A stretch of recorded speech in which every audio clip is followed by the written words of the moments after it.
Well, I'm out at my new permission today. First time I've been here. I just wanted to show you this gate. Have a look at that for an old gate, eh? It's a work of art almost, that is. You can see part of the house there, gardens.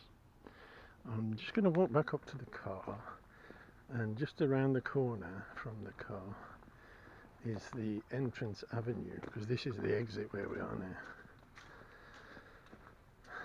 Here we go. You have a look at these trees in here. You know what I'm like with trees. Look at these fellas here. There's a whole avenue of trees. Look how tall they are. Wow. Straight down there. How magnificent is that? Anyway, I will be back soon at the first hole. Oh, I'll tell you a bit more about the place actually. This is another manorial manor house. There's some 200 acres altogether, forests. They've got an 11-acre garden. There's a little forest at the end of the garden, which is about 5 acres. But yeah, there's a lot to go at here, and a lot of history. The house was built in the late 1500s, so the Jacobean mansion. There we go. Is this an omen of things to come? My first hole is a 1966 penny. Queen Elizabeth II, obviously. 1966. First hole. I'm just by these big trees here. By this avenue of trees. I'm just doing some sampling, and that's the first one out. First signal. I just caught it with my spade. Never mind. There's more to come, I'm sure. Well, I've dug 3 lumps of iron since that last penny, but I've got another penny now, but this is a modern one. It looks to have been mowed as well, because it's a bit out of shape now. Modern penny. Old penny, modern penny. Next, please. Well, the owner of this place is a titled gentleman. He's just returned, and he's just told me about the garden, the actual lawned areas up there, that they were raised when the swimming pool was put in a few years back. So I say a few years back, like 35 years ago, and consequently it's very clean up there for signals. I did find a 20p and a 1p, but I've just come down here into the woods where there's these 3 big pine trees just on the edge of the woods, and I had a great signal, but it was sort of like great and scratchy, and the first thing I came across was this, and about 2 inches to one side of it was this. Look at that. It's a florin. It's a florin. I haven't seen the date yet because I've got to put my glasses on, but that's George V, and that's a florin. Let me get my glasses on and then we can have a look. Sorry about the wobbly while I put them on. There we go. 1 florin, 1921. I love the way silver and gold come out of the ground. 1921 florin. That's not bad nick either for that. So that must have been lost about 19... Well, mind you, it's quite worn that side, look, compared to that. It's weird. That's a lovely silver coin though. It's 1921, it's just missed out, it's 50% silver. It changed in 1920. Well, I'm a bit deeper into the woods now. As you can see, it's a bit... it is a bit woodified here. Just had a little hole there, it's only about 1.5 inches deep, and I found a doggy tag, and the dog's name, well, it's his whole collar. I found the dog's name was Eddie. So I'm going to ask the owner if he had a dog called Eddie at one time. Looks like it's been in there a few years because it's all rotted.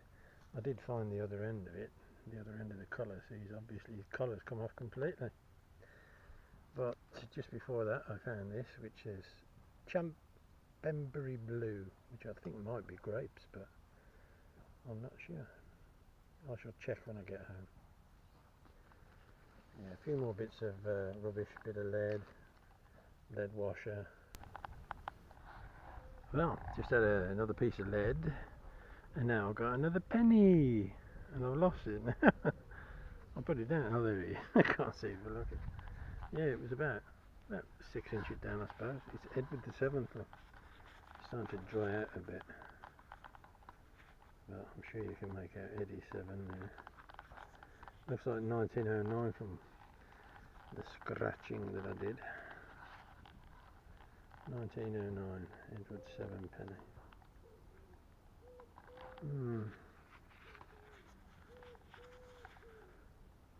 Yeah, these woods are producing a little bit of stuff. It's good.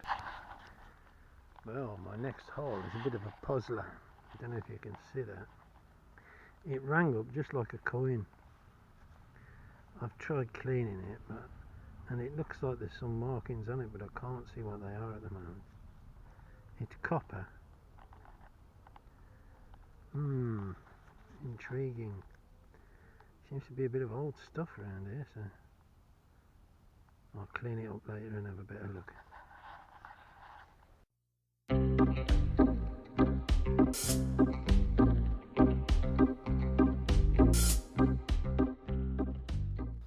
And the next thing, I'm actually in an acer wood.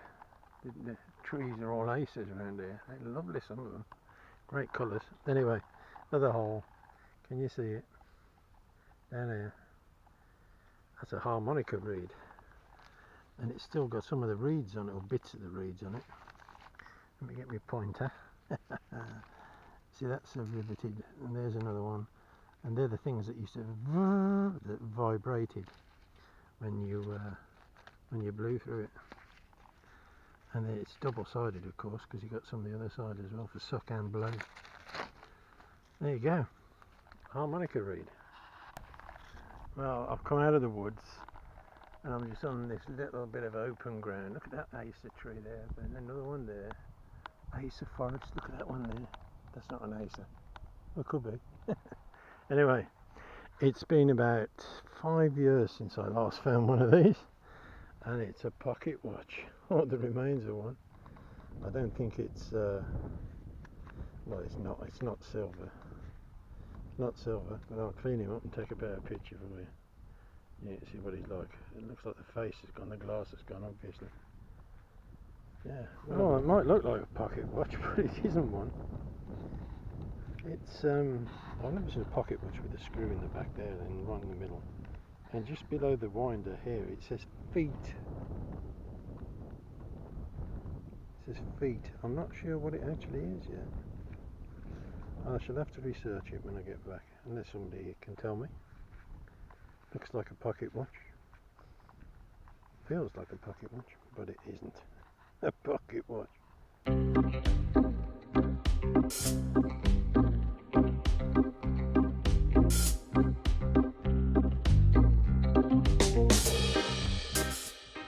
Well, I found that watch type thing just over there when I taken a couple of steps, and got another hole there, and it's a George 5 halfpenny, and it's 99 years old because it's 1919.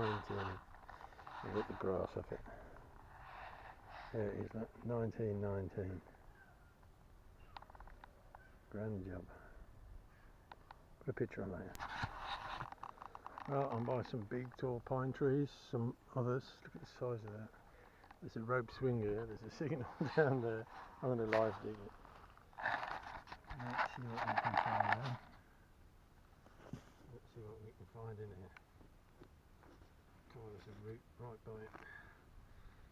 There would be, wouldn't it? I hate roots. Oh my god. Right now I have to do the slide because it's very difficult.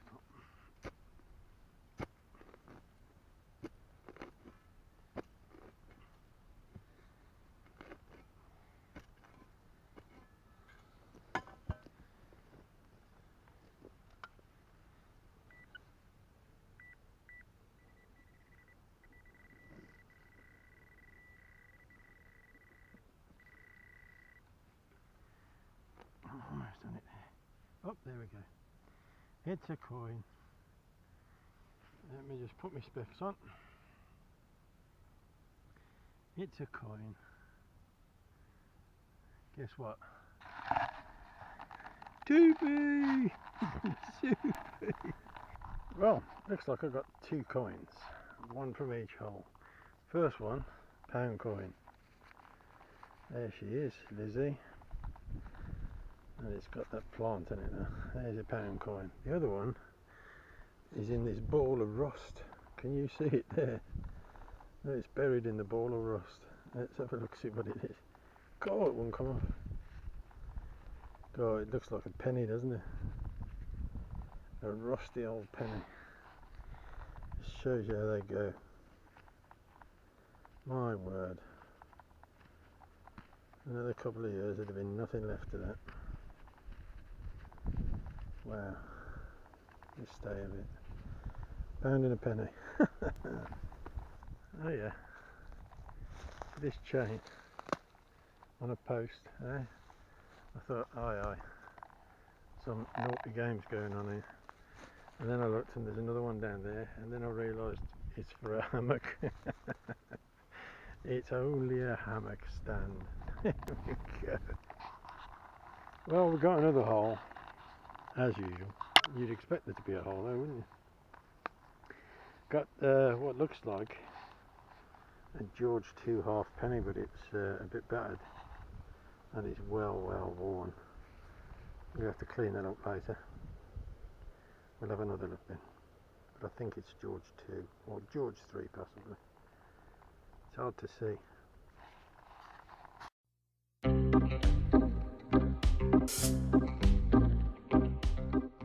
Right, and this must be something to do with this tennis court. It says Grassfault Limited, Waltham on Thames. Look at the phone number. It's a real old phone number. That is 41678 and 9. Oh dear. Copper plate. Grassfault. Got to be that, isn't it? Asphalt grass. Well, can't be too old this find. It was about 3 inches down. 6 hour. It's a Zippo, isn't it? Look at that. All rusted. No, it won't move. Zippo lighter. I thought I'd come up here because it's the middle of the tennis court and this is where people would sit and watch. So I thought, that'll be the place. Well, we've got another coin by a rope swing with the dinghy and there's a swing there. About 2 inches down below the ground, well, 1.5 inches I'd say, and I can see what it is. That's a 2 shillings. You see the rosette right in the middle of it. But it'll be an Elizabeth one because it's not silver. Yeah, I can see it. That's a 2 shillings. I'm going to dip it in this water here and give it a bit of a wash. There we go, give me another wash. Wipe it on my leg. 2 shillings that is. Cooper and nickel. 2 bob. Can't see the date, but oh I can. It's 1953 I think. 63. 1963. Well, just had a lovely signal. And in this hole I found a pistol ball, but I've never seen one. That is definitely lead. And it's got a nib on the top. And it's got a join around the middle. Look. First I thought it was a plant bulb when I saw it. I've never seen one that colour. You can see it's lead underneath the colour. Oh yeah, look. That patina thing's coming off it, look, and it's lead under the white underneath. Yeah, pistol ball. Oh, just under the surface. 10p. Spendable. It was worth coming now, wasn't it? But just a little hole. 10p. I've just had a button which I'll show you in a minute, but I've got some lead. Some more lead. No curse, I've had a look. And I've got 2 of these which are slightly intriguing. They're like half dome balls. They're almost like the feet of something. But this one's got a bit of iron. It's had a loop on it, so it's definitely a weight of something. Is it a loom weight or something like that? Anybody know? Any ideas? Gratefully received. 2 the same. Anyway, the button. This button has got Firmin on the back. Firmin London. That's a very famous button manufacturers. And it's got some writing and some other goodies on the front of it. Let's see if I can get a bit of